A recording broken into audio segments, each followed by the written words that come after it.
In the shop today, we've got this beautiful 2013 Aston Martin Vantage. It's the V8 model with less than 26,000 miles, and we're gonna be giving it a lot of upgrades. But there's gonna be a few videos on this, so make sure you subscribe, turn that notification bell on so you can follow along as we get all the stuff sorted on this car. I can't wait to work on this. Let's get it lifted up and let's get right to work. So cool thing about the Aston is it has a specific jacking point. You can actually buy these blocks that go into that jacking point. Right now, they're just like a rubber grommet in there.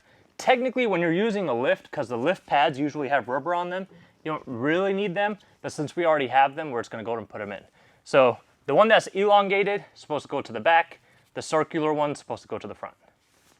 It's gonna be hard to show this, but I'll show it once it gets up on the lift.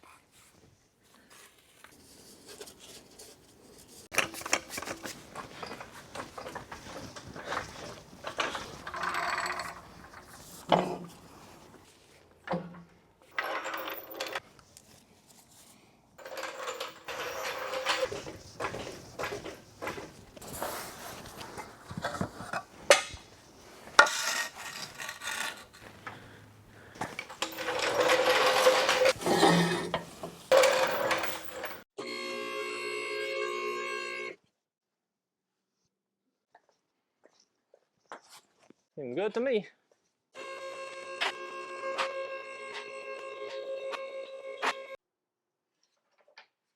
Got some sloppy seam sealer.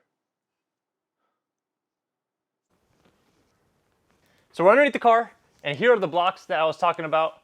We've got them on all four corners. There's like a little hole that the block slides into, and we got them on all four, and it just has like the little provisions for any of the plastics, the side skirts, and all of that, so you don't damage anything. Usually, like I said, if you have a lift or something, or a rubber pad, or a hockey puck, you can do the same thing. You don't necessarily need these blocks, but we had them, so why not use them?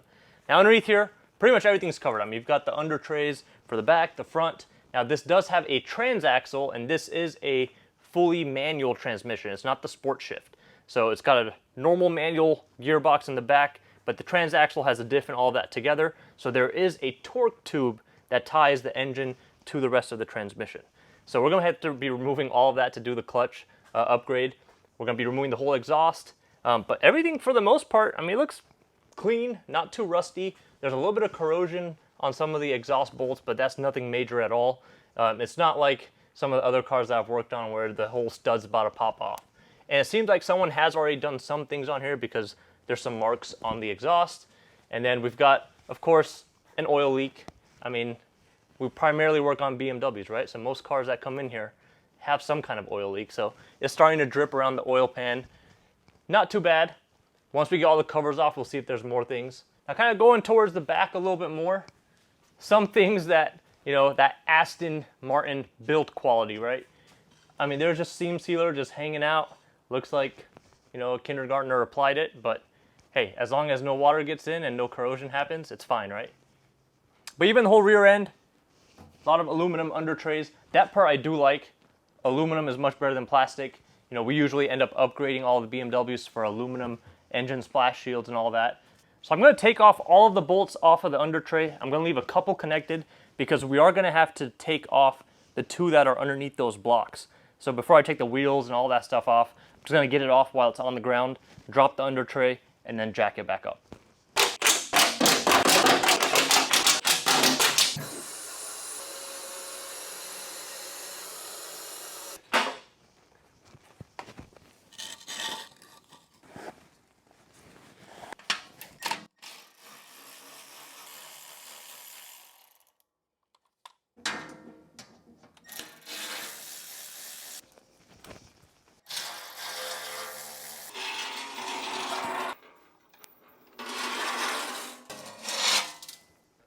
To get the wheels off,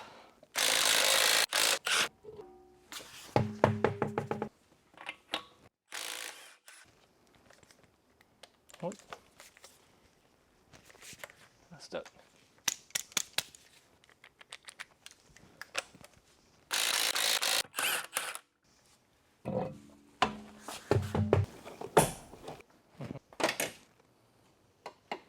.7-liter V8. So this car has PPF on a lot of the areas, which is good because black scratches so fast. I don't know where I was going with that. So we're going to be taking off a lot of these things because we're going to be doing low. Have I even told you guys what we're doing on here? I know I said the clutch, but eventually we're also going to be doing lowering springs. We're also doing a headlight vent installation, an automated headlight vent. That's pretty cool. We're doing brake pads, brake fluid, the whole transaxle fluid as well, which is the transmission and the diff all together, and then obviously just an oil change as well. Oh, and since we're putting lowering springs, we're also putting spacers on here. And then also whatever else we find. The owner of this car, I mean, he wants to drive this car, so he wants, whatever we find, just fix it all, especially if we're already here, and especially if it's already in the shop. So a lot of this stuff, I mean, does have 25,000 miles, which for most cars is not that big of a deal. But when it's something like this, there's obviously a lot more maintenance that you have to consider. So we're going to see what all looks like it's been touched and what all should be done, and we'll go from there. Hand built in England by Mick Freeman. Oh no, that's Final Inspection was Mick Freeman. Mick, how'd you miss all that seam sealer?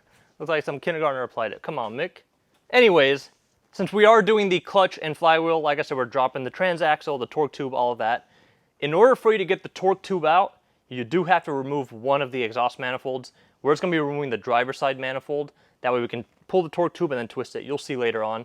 So with that, along with doing lowering springs and all that, we're going to take off all the fender liners, including the headlight vent kit that we're going to install. All the fender liners are coming off, so we're going to take all of that stuff off. A couple of things I did want to point out. As you guys know, I'm a big BMW enthusiast. So ZF has made this power steering reservoir for so many different car applications. It's on the Ferrari 430. I believe it's on the 458 as well. Whenever I see this, it just reminds me the first time I saw one of these was on a BMW. And an E46 at that. All right. With that being said, I just want to admire the car. I want to work on it, but just want to take my sweet time. I see why people hand build these cars. It's just like, it's fun.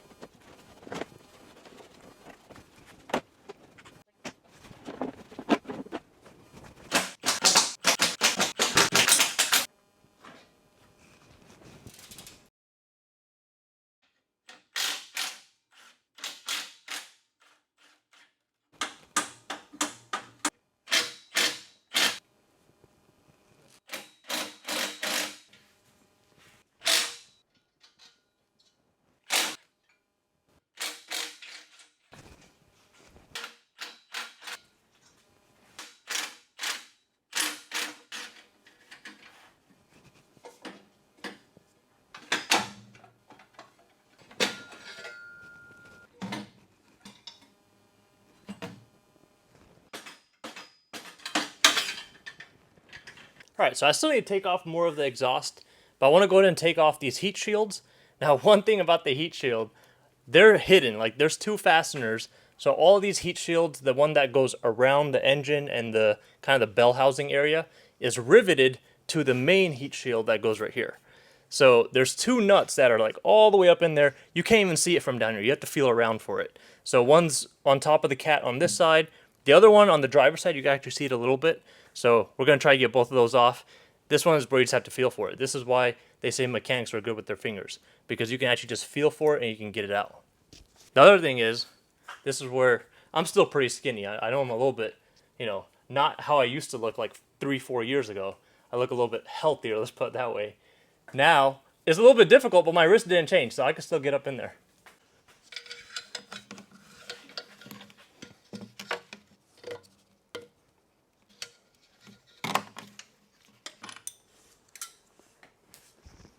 This one, the easy one. Got it.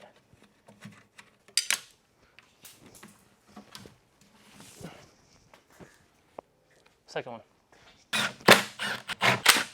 It's gonna be so tricky putting it back up because it's got to go around the hooks. I'll show you guys.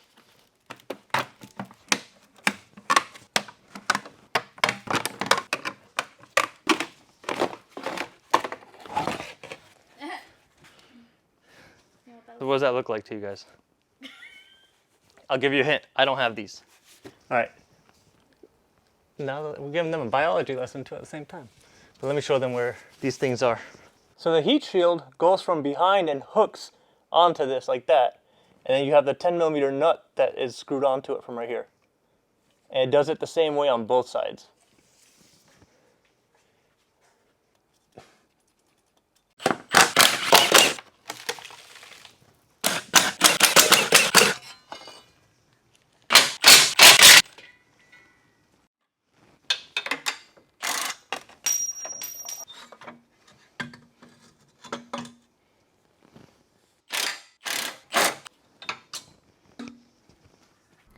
Now this is usually the hardest part on any car, really, taking off the actual exhaust manifold. On here it's going to be even a little bit more difficult because there really is no space. But we should be able to get access to a lot of the nuts. There's little openings here and there. So I just removed all of the exhaust manifold nuts. Then the hard part is to actually remove the manifold from within the car because there's just not enough space. One thing that I did have to do from the top is to disconnect the O2 sensors. And there's a bunch of clips to fasten the wire, that way it doesn't melt on the headers. So I got all of that disconnected, and now we struggle with trying to pull it out. I did end up having to remove the whole engine mount arm on the driver's side, and that helped kind of just maneuver that header all the way around, since the catalytic converter is built into the exhaust manifold itself. Now this transaxle is very heavy, so we're going to try to reduce as much weight as we can. We're going to start out by draining out all of the fluid. Whenever you're draining any kind of fluid, you always try to do the fill plug first. Not only does it make sure that you can fill it back up, but it also helps everything drain easier. Got a couple of chunks on there. It's not as fine as I would like it to be, but it's not horrible. We also have to remove the transmission cooler lines. Unlike most cars, since the transmission is in the back, the cooler is also in the back. And these lines have a little bit of fluid, and we just want to make sure we're not stressing them out at all. So I went ahead and disconnected. They are hard lines with a rubber component too. Then we also have the half shafts. Now these are just like any other rear-wheel drive car that has a independent rear suspension. The half shafts are just held in with a bunch of Allen bolts. We got those removed, and then we actually zip tied the half shafts out of the way. That way there's no interference when we're trying to pull the transaxle down. Now the only other thing that's really holding the transaxle in place are the mounts itself. These are similar to engine mounts actually, and it's probably because of how much this transaxle weighs. Eventually we are going to be removing the transaxle mount arms themselves, but for right now I'm going to go ahead and get the transmission secured on the transmission jack, and that's just going to allow us to drop it down a little bit because there's other things that we do need to disconnect.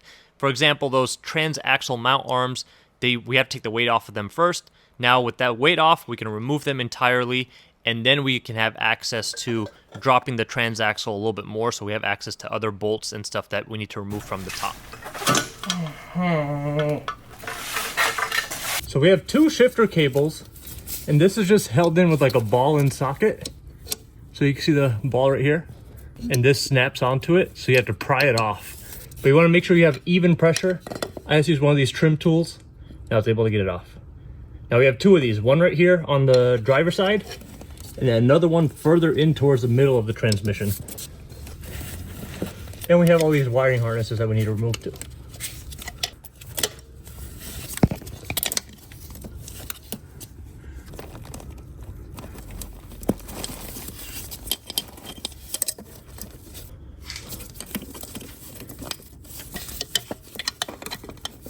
And this one pries up.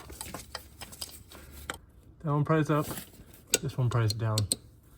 On the passenger side, you do have to remove this vent hose. Slides right off of that vent.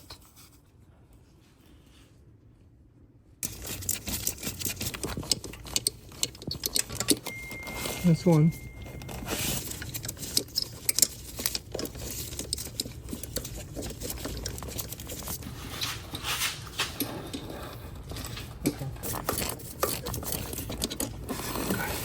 This one's smaller.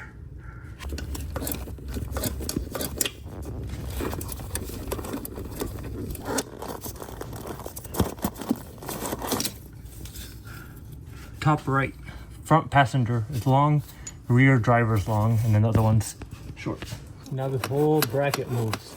Now you could have unclipped the actual cables from this bracket, but it's just not enough space to do it, and I don't want to break those cables. So I just unhooked the whole bracket. 3 bolts, 10 millimeter, comes right off.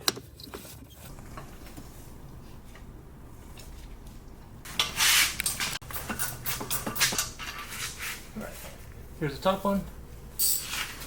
There's one more top one. The second top one. These are the two from the top of the torque tube that go to the transaxle. Oh, you're doing splits. I need to buy one of those 2-stage transmission jacks. I don't know why I've waited this long. All right.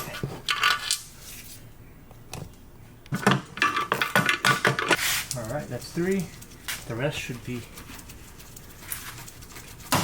Easy. These are all the same. I thought they were going to be different.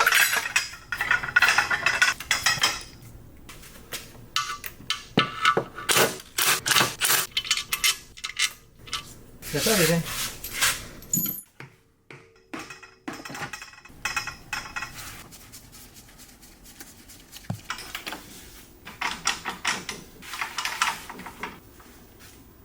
There it goes.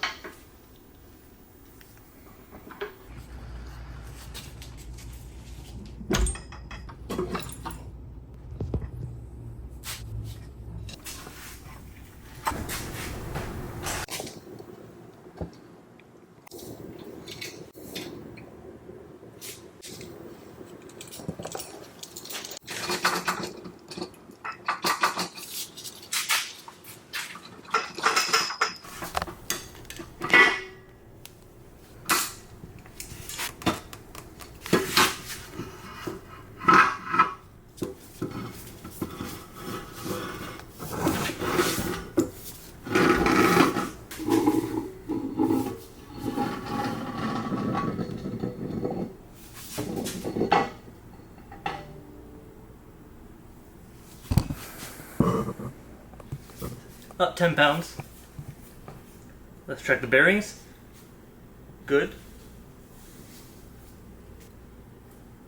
Good.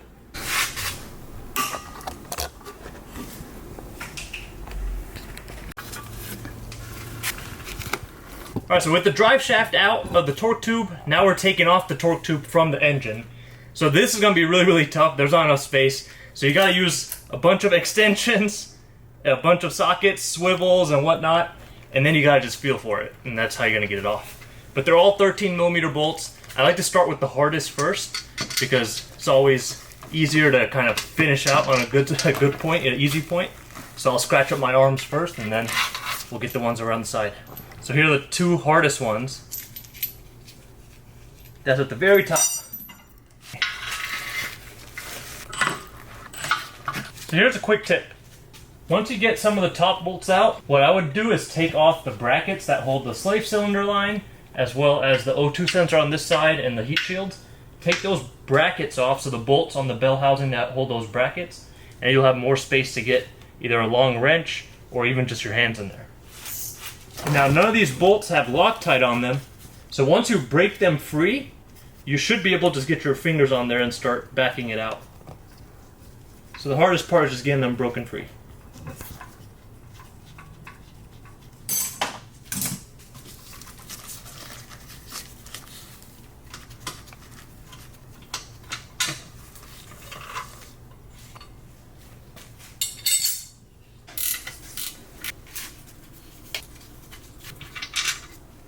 Here's another quick tip.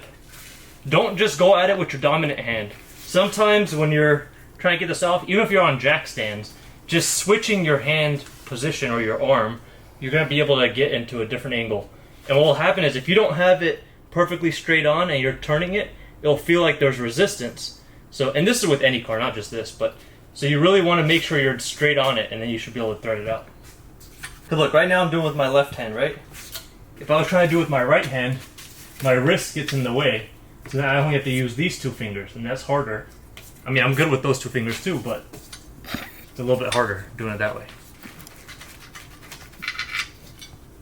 Boom. Another one. Alright, now, gotta get off that bolt right there. Oh, that's a long one. That's not.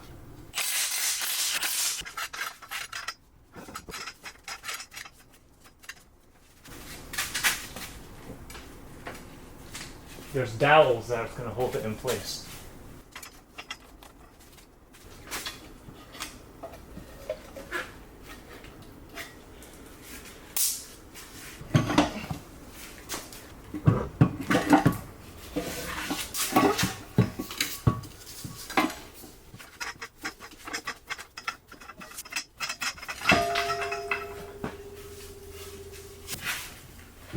Like 40 pounds probably. So the hardest part, because that's why the torque tube was so hard to remove, was these two dowels. They're all corroded and rusty. Even though everything is aluminum, these dowels are steel. and that's what was holding everything in. So before we put all this back together, we'll clean up those dowels.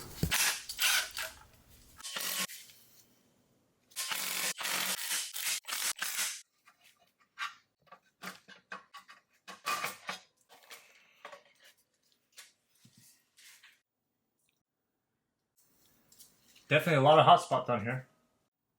Let's see if this Milwaukee's up to the task. Wow.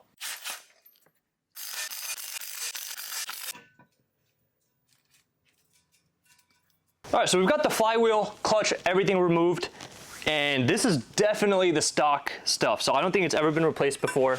This flywheel has a lot of hot spots on it. The clutch, I mean, it's getting down there. I mean, it's almost at the rivets, not fully there yet. It definitely makes a lot of noise. Oh, and there is a date on here. So it is a 2012 production date. So definitely factory clutch, because this is a 2013 Vantage. And now the pressure plate, also a lot of hot spots. These you can actually even feel. So there's a couple of grooves in here as well. A couple of bumps, I should say. So this is definitely right around the time. I mean, the clutch life is expected to be around 25 to 30,000 miles on these cars. Now, depending on how you drive, I mean, I've seen some people get 70, 80, even 90,000 miles on the stock clutch. But this is a 2013, only 25,000 miles. It's obviously not a highway cruiser, and that's why the clutch is almost out, right? Now we are going to be upgrading this to that Velocity clutch kit. The Velocity clutch kit is pretty much the factory V12 clutch, so that's just adapted to work on the V8. So I'm going to show you guys all that stuff here in a little bit, but first, we clean all this up. We still got to remove the stock pilot bearing, and then we can start assembling all the new things. So now that we've got the torque tube, the clutch, flywheel, all that stuff off, now what we really need to do is replace the rear main seal. We're going to be replacing the pilot bearing as well. And actually, we do need to do an oil change on here as well. So the rear main seal, usually when you take it off, oil is going to come leaking out. So what we're going to do is we're just going to go ahead and do the oil change, at least drain it for the time being. So I'm going to drop the car, take the top off, and then start draining the oil. It's not like a normal oil change on here, and I'll show you why. So the main thing that's different about this is it's got a dry sump oil system. So that's why you can see on the underneath of the car, the oil pan's not that deep. There's not like a deep sump anywhere. It's got an actual oil tank, and that's what's feeding all the oil to everything. So what we really have to do here is we have to open up the dry sump tank. So this is the oil tank right here up in the front. And let's see how much oil, there's not much oil in here. Well, good thing we're draining it and doing an oil change. Now the cool thing about this also, they put like this right here, this little sticker built in, next oil change when it's due. Now, technically, you should be doing an oil change when the engine's already warmed up and whatnot. We don't have that luxury right now because obviously we're doing a lot of other stuff. So I just took the top off, and that's just going to help everything drain a little bit easier. Now we can go back underneath the car. Another thing is, there's no oil fill cap on the valve covers that you would be usually used to. You fill everything from right here. So here's the bottom of that tank. So this is where the majority of the oil is going to be. We're going to remove the drain plug for that first. Now this car does take about 9.5 to 10 liters of oil, so that's quite a bit of oil.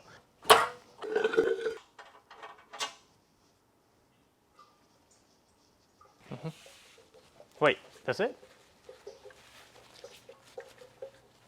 Now when you're doing an oil change, you want to change this copper crush washer. Right now, we're just trying to drain the oil so that way when we do the rear main seal, it's not pouring out everywhere. So technically, you don't even really need to drain all the oil, just some of it. So right now, I'm just going to put the old crush washer back on for the time being. And obviously, we have the lid on the top, and we're not going to turn it on without changing everything.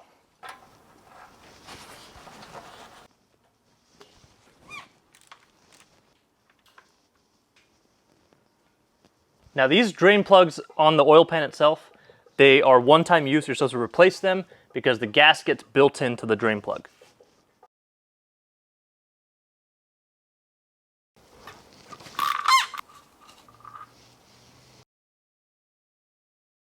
All right, so now we're going to be taking out the pilot bearing and the rear main seal. So with the pilot bearing, there's a couple of tricks here. It's not flush with the opening in the crankshaft. There is a little bit, it's further in than being flush. So I got a measurement with just this washer, so I know exactly where it needs to end up. And same thing with the rear main seal. It's not flush with the housing. It's actually a little bit indented in there, so I've got a measurement for that as well. So with that being said, Another thing to look out for, I'm going to show you how I'm going to be removing with the blind bearing puller. But if you're taking out a pilot bearing, on this crankshaft, there's actually a freeze plug at the end of this hollow section in the crankshaft. So when you're taking this pilot bearing out, depending on what method you're using, some people might use like stuffing bread in there or stuffing grease in there and then putting a bolt and hammering it out. If you're using that method, you have to be very, very careful. You don't want to damage that freeze plug that's in there. So we're just going to be using that blind bearing puller, get on the back of the pilot bearing and pull it out.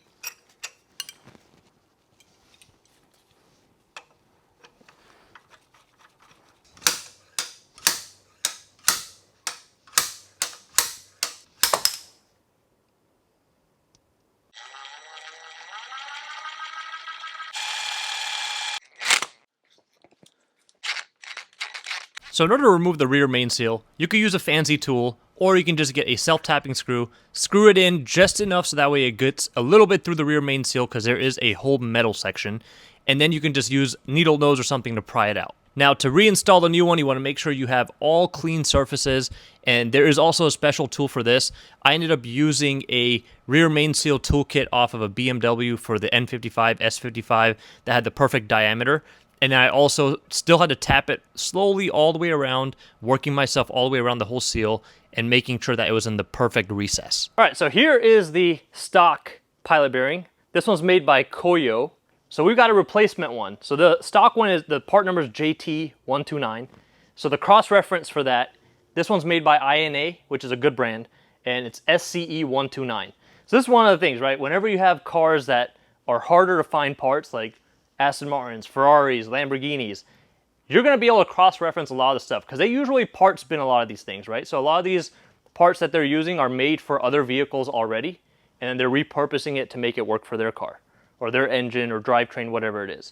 So, for example, the pilot bearing, right? So this is the same thing on, I believe, some older Dodge Dakotas and Cummins engines and Rams and stuff like that. That's what this pilot bearing's for. And then that crank seal, the rear main seal, that one's actually off of a Ford. So, and a lot of the Aston Martin stuff is Ford parts as well. I think they had a partnership at some point. So just something to think about whenever you're doing something like this, especially if it's on your car at home.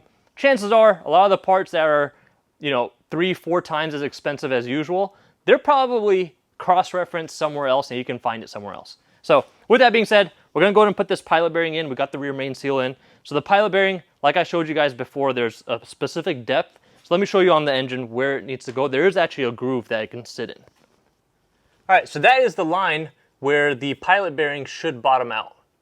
And when you're putting a pilot bearing in, you can see there's a seal on one side. So that seal is going to be pointing towards the transmission, so you should be able to read the part numbers even once it's in.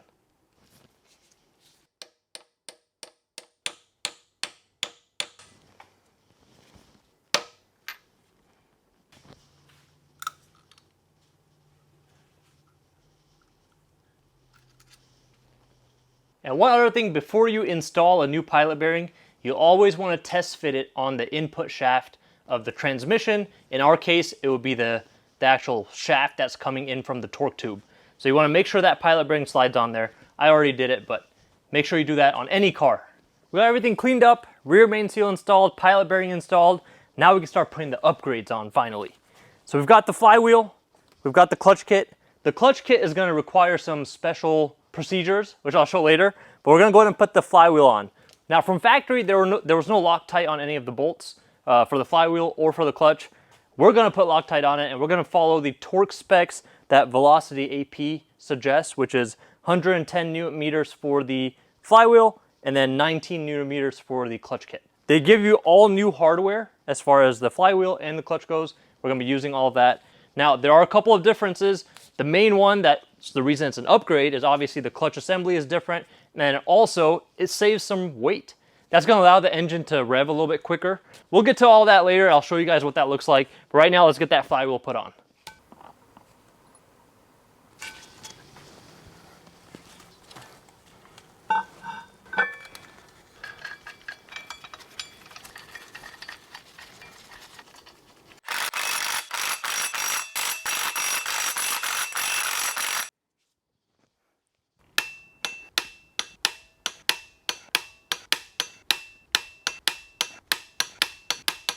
All right, so in order for us to put this clutch pack on, this is a twin disc clutch. So you've got a floater disc right here, and then you've got one that's got another steel plate in between, and this would be like a normal pressure plate right here. So this is one whole assembly. But as you can see, this floater clutch disc is further out, right? And we need these fingers on this pressure plate to touch the flywheel, because this is what's going to bottom out. And these are the bolts that we're using right here. And you can see how skinny those bolts are. So if you just try to pull this together with just those bolts, you're probably going to end up stretching, probably breaking some of these bolts. So what we really need to do is we need to compress this whole assembly. So the way it works is, right now, whenever, you know, like on a normal car with a clutch, the throwout bearing presses against these springs right here, and that's what engages and disengages the clutch. So what we're going to do is we're going to use this contraption right here, and we're going to set it up so we can compress these fingers, and that's going to pull this whole clutch assemblies further into this whole package. And that's going to allow these fingers to touch the flywheel, and then we can fully bolt it in. All right, so if you don't compress this, I mean, you could do it without compressing it. I don't recommend it, but I know people have had success doing it without it. This is like one of those dual clutch compressor tools. It's a universal one that we're going to be using. I'll show you how to set it up. The main thing you're going to need is you're going to need some M6 coarse threaded bolts in order for you to actually attach to this assembly. Now, the only other thing that you also are going to need is a clutch alignment tool, because these clutches, they actually move around in here, especially, I mean, you can see how much it moves around already. So this is where the input shaft is going to go through. It's going to go through the actual clutch assembly, through these splined areas, and it's going to go into that pilot bearing that we already installed. So it sits inside of here, just like that. So what we need to do is we need to make sure that the pilot bearing and the clutches are in line. So that way, whenever you're putting that input shaft in, it lines everything up right away, and you don't have to worry about having to move the clutch around. As you guys know, I work on a lot of BMWs. I don't work on a lot of Aston Martins, so I don't have a clutch alignment tool for this car. So here's the trick. This is how you make a clutch alignment tool. You find something that sits perfectly inside your pilot bearing. So we've got a socket that I'm using that sits perfectly inside of there. And then you find something that sits perfectly inside of your clutch. So we've got this socket right here, sits perfectly inside of there. It's got a little bit of play, which most clutch alignment tools are going to have a little bit of play. And you can make that play up by like wrapping it with tape, whatever you want to do. I mean, it's got very minor amount of play. And you want to make sure you're test fitting it on the clutch you're using. And we're good. So I am going to wrap this up in a little bit of tape just to make sure it's nice and snug. This end's going to be inside the pilot bearing that's already on the engine, and it's going to be hanging off. And then this end is going to sit inside of the clutch, and that's going to allow us to line everything up. So here's a contraption. This is going to act like our throwout bearing, and it's going to push against those springs. And we want to line it up on the 3 holes that are threaded for the M6 bolts.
All right, so now we're going to test fit the input shaft, or the drive shaft, whatever you want to call it. Now the whole purpose of this is to see if the clutch disc and the pilot bearing are lined up. Okay, so we're in the clutch disc. there's the pilot bearing. And it fits. Before we can continue reassembly with the torque tube, we need to remove the release bearing, slave cylinder, throwout bearing assembly, and that's going to require us to remove some of these hoses, the hard lines, and we're going to be installing all new stuff that's included with the Velocity AP kit.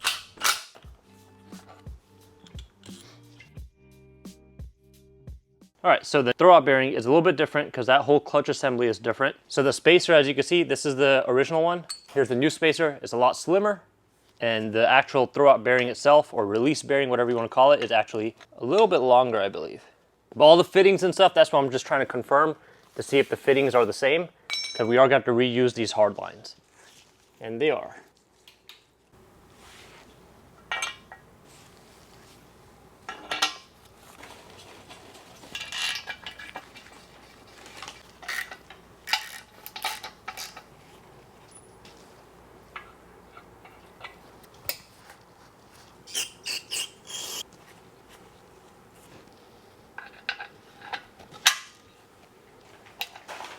Alright, so I went ahead and cleaned up both mating surfaces for the torque tube and for the engine side as well.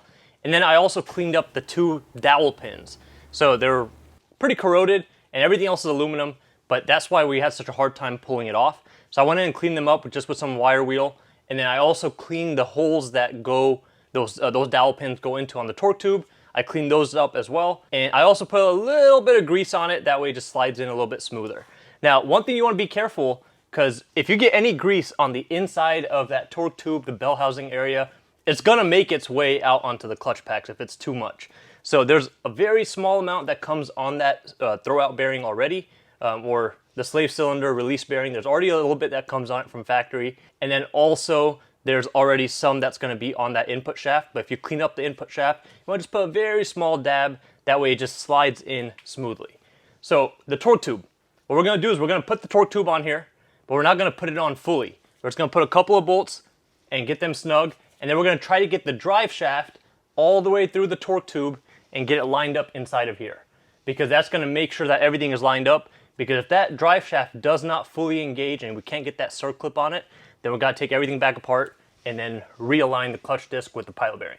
And one more thing, since we are using a aftermarket clutch kit and aftermarket flywheel, you want to make sure your starter actually engages the ring gear on that flywheel. So you should be able to just grab it with needle nose pliers and pull the starter out, the gear on the starter, and it'll come out and you'll be able to tell if it engages or not. So you want to make sure that's good, otherwise you're going to pull everything off if that starter doesn't engage.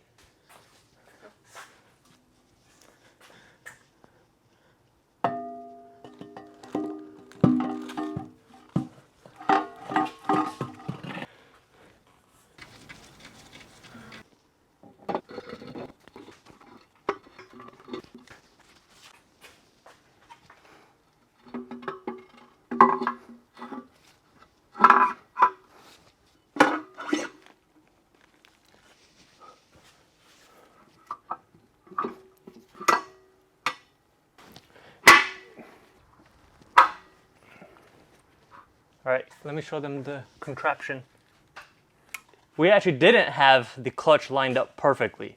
So the way that I combated that, and you could do this if you have two people, if you're doing it on jack stands, it works either way. So since that release bearing, the slave cylinder, is in that whole assembly that's inside the torque tube, the only way to release the clutch is you have to use that slave cylinder, right? So we have to compress the springs on that pressure plate, and that releases the clutch. So what I ended up doing was I got a master cylinder from another car, and I got it hooked up to that slave cylinder, and then I bled the whole system, and then I compressed the master cylinder. That way it pressurizes that slave cylinder, and that throwout bearing goes against the fingers on that clutch assembly, the pressure plate, and it releases the clutch, so now the clutch can move around again. If you don't have a setup like this, and this is just like a clutch bleed tool for BMWs, so if you don't have a setup like this, what you can do is just hook everything back up as far as the clutch assembly goes, and then just go ahead and bleed the whole clutch system. So go ahead and fill up the brake fluid again, bleed that whole system, and just have another person up inside and have them press the clutch in. And while that clutch is pressed in, you want to get that drive shaft to go all the way in. And now you can see that we've got the drive shaft all the way pushed in, and that bearing is bottomed out. Now we put that snap clip back in. Is that called snap clip? Snap ring.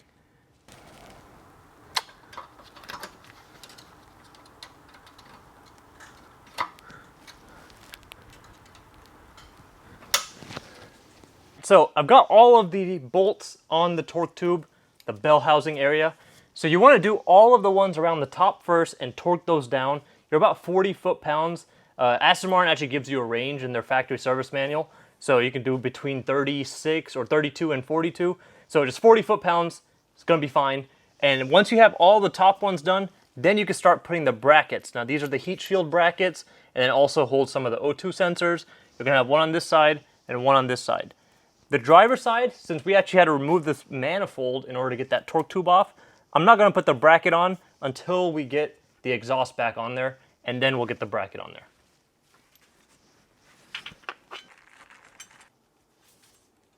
Now that the torque tube is fully secure, we can start reinstalling the left side exhaust manifold. Now I cleaned up all the mating surfaces, got a new gasket on there, and now the exhaust manifold itself. Really the hardest part of this whole manifold is because the catalytic converter is built in. The earlier model Vantages, even the V8s, they had their catalytic converter separate, so you didn't necessarily have to remove the whole engine mount arm. And then it's really hard to just get everything torqued down, but we got it done so we can start reinstalling the transaxle. Now, maneuvering this transaxle is quite a bit difficult. The subframe's in the way, there's a lot of stuff in the way, so you have to keep going at it with different angles, and then you should be able to slide it right in. Once the transaxle was fully installed, was to rehook the shifter cables, the torque tube bolts, getting everything torqued down. The good thing about these shifter cables, it's a ball and socket design like I said before, so it just snaps right in, but I had to remove the whole bracket with the 3 bolts. Most people would probably just unclip it from the bracket. For me, I just didn't want to break the cables. They're about $500 to $600 each, so we tried to do it the safest way with the least complications. Then all that was left was to put these transaxle mounts back on and hook everything back up, get everything torqued down.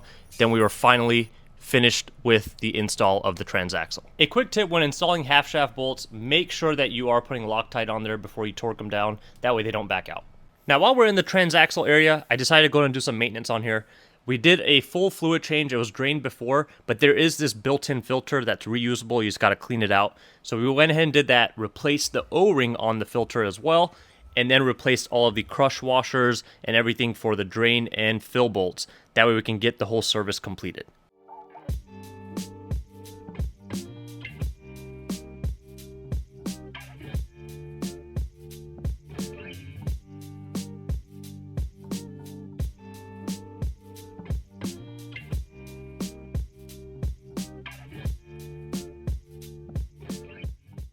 Before filling up the transaxle, I went ahead and hooked up the transmission cooler lines.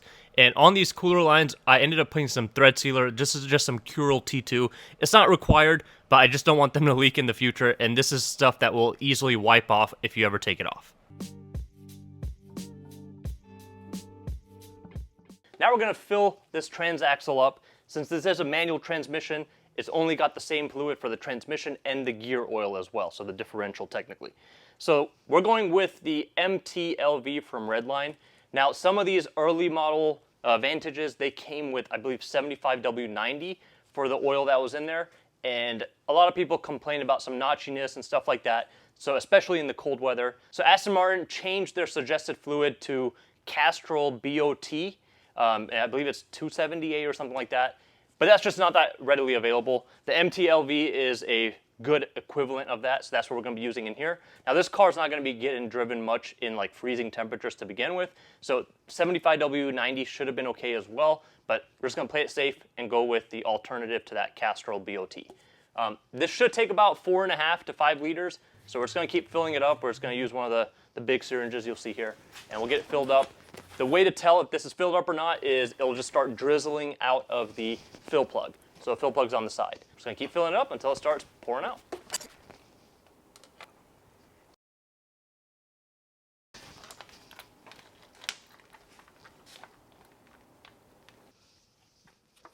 All right, so we already drained all the oil out earlier.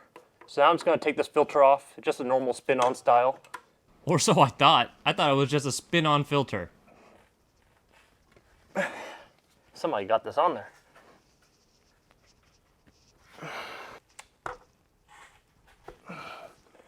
Should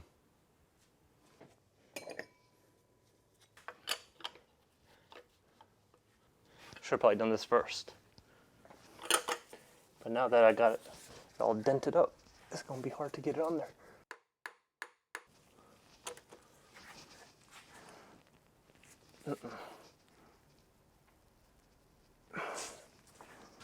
Somebody Hulk put that thing on.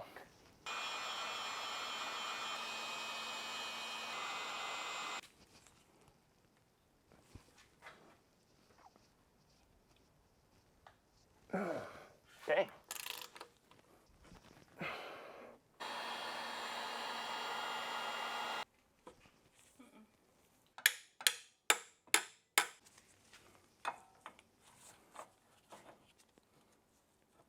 The oil filter socket kept slipping, so I thought I would put some pressure behind it. That way it keeps the actual socket pushed against the oil filter, but it just was not going to work out.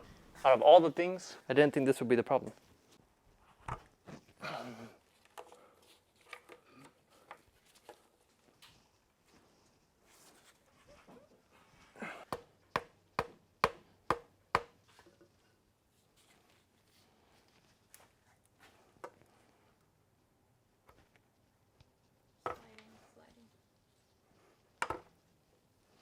They do.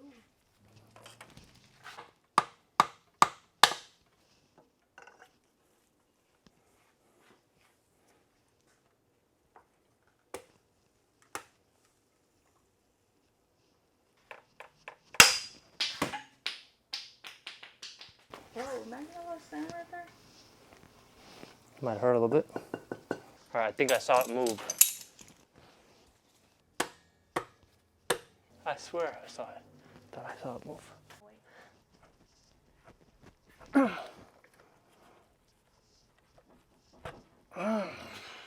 It's almost there.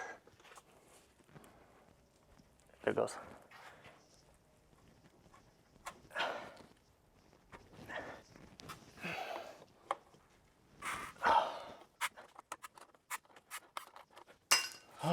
Finally.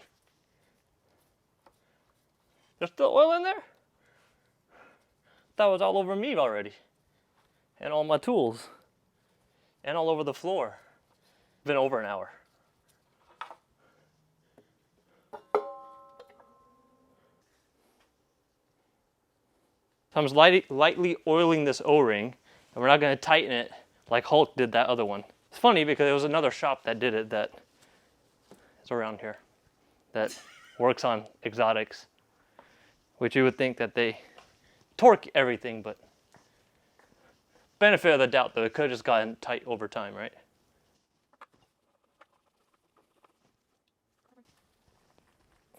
Here's a torque wrench. This is how much you need. You don't need a crazy amount. 15 to 18 Newton meters. We'll set it at 16. 16.38.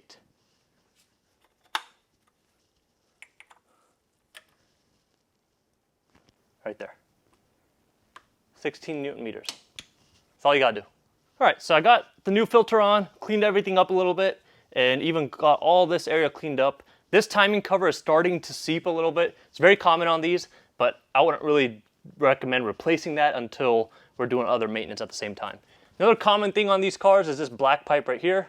I believe it's the return, and there's an O-ring on there that will start to leak. And that O-ring is not leaking right now. Like there was no, it wasn't like a lot of buildup around or anything like that. So that's something I'll tell him to monitor. Next oil change, he can get it replaced if needed. But right now, we did already drain all this oil out before we did the rear main seal.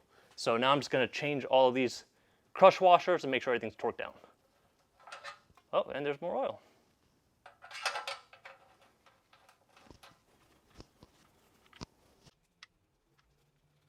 So this is all new bolts. You gotta replace these every time. And there's one more in the back.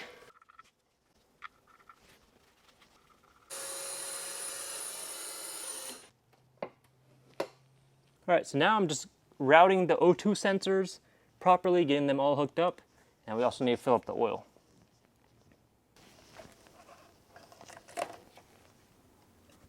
First, I had to remove all of the old brake fluid so all of the new stuff can go in. The clutch and brake share the same reservoir. So Selena's up in the car. We're about to bleed the clutch. On here, it's the same as any other car. You're gonna be pumping the clutch a couple of times, and then you keep the clutch pushed in, and you open the bleeder screw. The bleeder screw is a little bit different on here because at the bottom, you would think that the bleeder would be at the top because the air rises, but the way that this bleeder screw is set up, it does come technically from the top of that slave cylinder, and then it just angles down and comes down right here, just to make it easy to bleed out. So we're gonna bleed the clutch, and we have enough fluid in there. Only thing when you're bleeding a clutch, make sure you don't run out of fluid. And you could use a pressure bleeder, but since we've already opened this up to air, we're just gonna keep pumping and make sure it's going good before we use the pressure bleeder. Well, it's already bled pretty much. Pump it and keep it pushed in.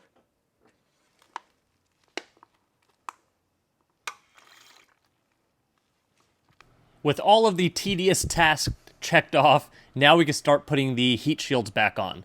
Now this all has to go on before the exhaust. I've done it before where I forgot to put the heat shields on, started going straight to the exhaust, and next thing you know, you gotta take everything back off. But we got all of that figured out. A quick tip, whenever you're taking things off, it's great to put them in the order that they came off, so that way when you're putting things back together, you're getting everything secured in the right way and you're not forgetting any steps. All right, so we've got the whole exhaust system on, and a couple of things are a little iffy with the exhaust. Some of the heat shields were already a little, one of the bolts was missing on one of the heat shields, so I went in and replaced that. And then one of the clamps was a little messed up, so we fixed that as well. And then the pipes in the back just would not go in. It's like a clamp, tight fit. They have to slide into each other, and then you have to clamp around it. It was a pain in the butt, but we got it sorted. Everything is kind of hooked up. There's a couple of marks of where the exhaust was leaking before we even took it apart, so I tried to kind of fix that as much as we could. But I'm not gonna put any of the covers or anything on. We're gonna turn the car on now. We've got all the fluids, everything all good to go. We're gonna turn it on, make sure it's going through all the gears, make sure there's no weird noises. And then what we still have to do is called a misfire corrections. So you can do that technically by driving it around. There's a specific drive cycle. The other way to do it is if you have the Aston Martin diagnostic tool. So they have a diagnostic software. It's a special software proprietary for Aston Martin. It's not easy to get access to, and I don't have it. I'm gonna see if any of my scanners are able to do that, but that would be the other way to do it, is to do those misfire corrections through a scan tool, and then you don't have to do that special drive cycle. But before we can actually drive it around, we're also doing a couple other things on this car, so I wanna make sure that we get all that stuff done since it's already on the lift. So it's probably gonna be a couple of days before we actually get to take it on the street. Right now, I just wanna turn it on, make sure it's going through the gears, make sure all those shifter cables, all that stuff is good. If there's any weird rattles, if there's anything that's leaking anywhere, wanna make sure all that's good. So, gonna bring the car down, gonna turn it on. Look at this fancy pouch. Fancy pouch for the keys. Okay, ready?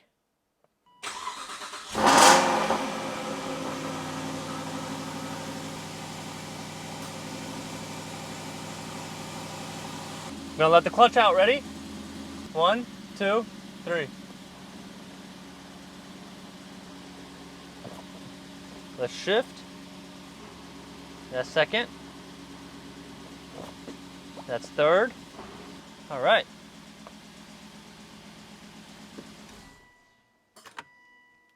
Not trying to get gassed out. So it works, no weird noises, clutch engages. Now the engine oil should have enough time to circulate as well, so we can let it cool down a little bit, and then we could actually check the engine oil level as well. I mean, it sounded great. Like there was like no flywheel chatter, none of that. Awesome. All right, so now we just need to do the misfire corrections, which means we gotta drive the car. Before I put the fender liners and all that stuff back on, I really wanna do the test drive, bring it back on the lift, and check everything over. But we are gonna play it safe. We're gonna put the skid plates back on for the front and the rear, and then we'll take it out for the spin.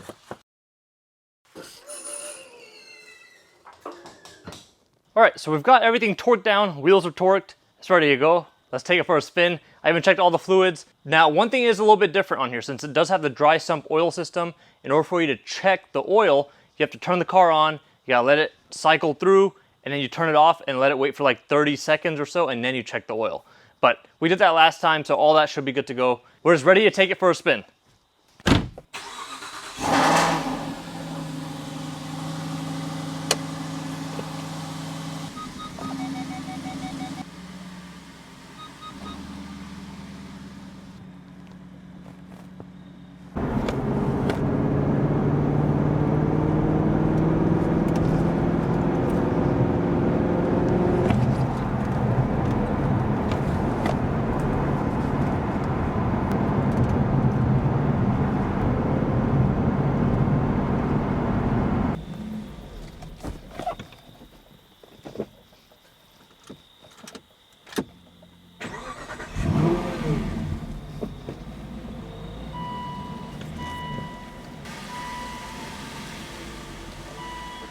So we just got back from the first test drive, and yes, it's a little embarrassing. I did stall it trying to pull it back in, but the clutch and flywheel, it feels great. It is lighter than the factory one. That's probably why I stalled it. At least that's what we're gonna say. It was just because lighter, it revs a little bit more freer. That's why I stalled it. But overall, I mean, there is some flywheel chatter. Now, we know that whenever you put a single mass flywheel, whenever you do any kind of lightweight flywheel at that, there's gonna be a little bit extra chatter. And then we've got that twin clutch setup, so that floater disc can chatter a little bit. So there's some chatter there, but it's only at low RPMs. But overall, it feels great. You shouldn't be able to hear the chatter. You should be listening to the exhaust anyways. So overall, everything else looks good. Make sure you guys subscribe, hit that bell notification. We've got quite a few more upgrades on this vehicle still. I can't wait for the finished product with all of the upgrades installed. We're gonna have another test drive with the whole thing out in the daylight, and you can see the final product after everything is done.